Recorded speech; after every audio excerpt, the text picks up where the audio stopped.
The evidence that's been presented thus far, and admittedly we haven't had much time to go through it, has been biblical.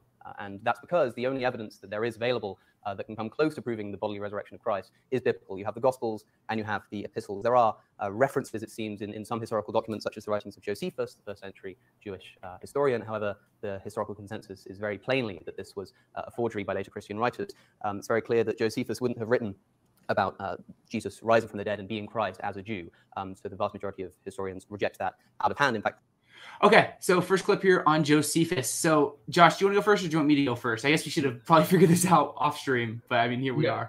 No worries. I think perhaps I could say a few things just to kind of framework this kind of perhaps the first part of this response. And maybe I think that a very interesting thing that we always have to ask ourselves, especially when we're using historical sources, is what exactly is the point of the historical source? Because sometimes we look at a historical source and we're saying, well, this source is here to give us the full picture, exactly what happened. That's not always how historians use sources. We sometimes like to use a small part of a source, maybe even just one phrase of a primary source, and say, well, that's good evidence for this part of my argument. Then I'll bring in something else from another part of the argument. So we really have to think about, is Josephus being used by, I think, Alex's opposition? I forgot who's he debating, but his opposition, is he using the source as his entire thing to say, well, because Josephus says Jesus resurrected, that Jesus must have resurrected? Or is he using that source as a support for one of his small premises in his overall argument? And that's just something we want to keep in mind when we are using historical sources.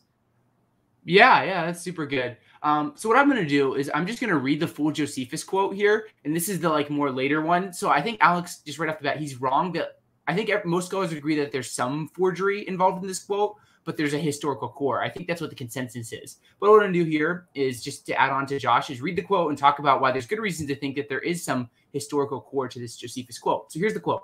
About this time there lived Jesus, a wise man, if indeed one ought to call him a man. For he was one who performed surprising deeds and was a teacher of such people as accept the truth gladly. He won over many Jews and many of the Greeks. He was the Messiah, and when upon this accusation of the principal men among us, Pilate had condemned him to a cross, those who had first come to love him did not cease. He appeared for them, spending a third day, restored to life. For the prophets of God had foretold these things and 1,000 other marvels about him. And the tribe of Christians, so called after him, has still not to this day disappeared. So there's obviously things here that point to some later Christians adding on, talking about Jesus rising from the dead. I don't think Josephus, a Jew, is going to admit to that. But there is good reason to think that there is an authentic core. And I do want to say a lot of what I'm about to say, I found through looking at different resources, especially if you go to Belief Map. It's a website Blake Junta. He has a lot of stuff on this Josephus quote, so you can check that out. But one argument to think that this quote is has some historical core is the non-Christian phrasing. So if you look up, you can just pull up this quote. You can look it up on Google or whatever.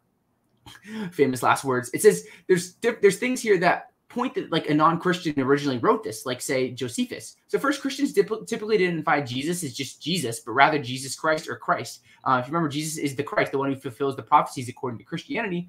But in this Josephus quote, all you have is Jesus. So it's just a hint that maybe there's some non-Christian elements here.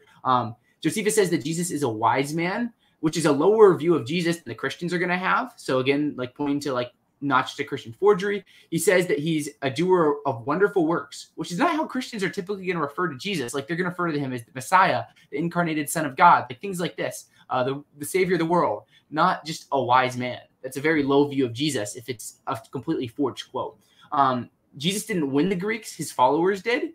So this is something Josephus talks about in this quote, how Jesus wins the Greeks. But Jesus didn't really win many Greeks if you read the Gospels. It's more of his followers who go and share the gospel with the Greeks. And finally, a tribe of Christians is not a Christian perspective on these things. So if this is just totally made up by Christians, why does he call them the tribe of Christians? This isn't how Christians would view themselves.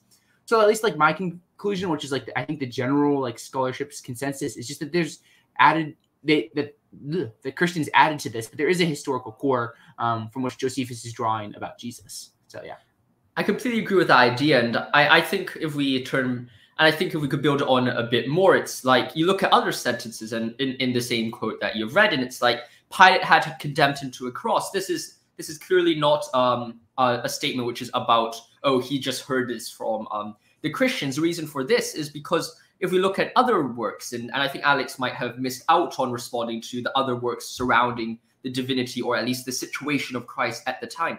like your Tacitus, like your Justin Martyr, like your Tertullian, they also talk about different parts of the resurrection narrative and provide very good evidence for a certain case of an argument.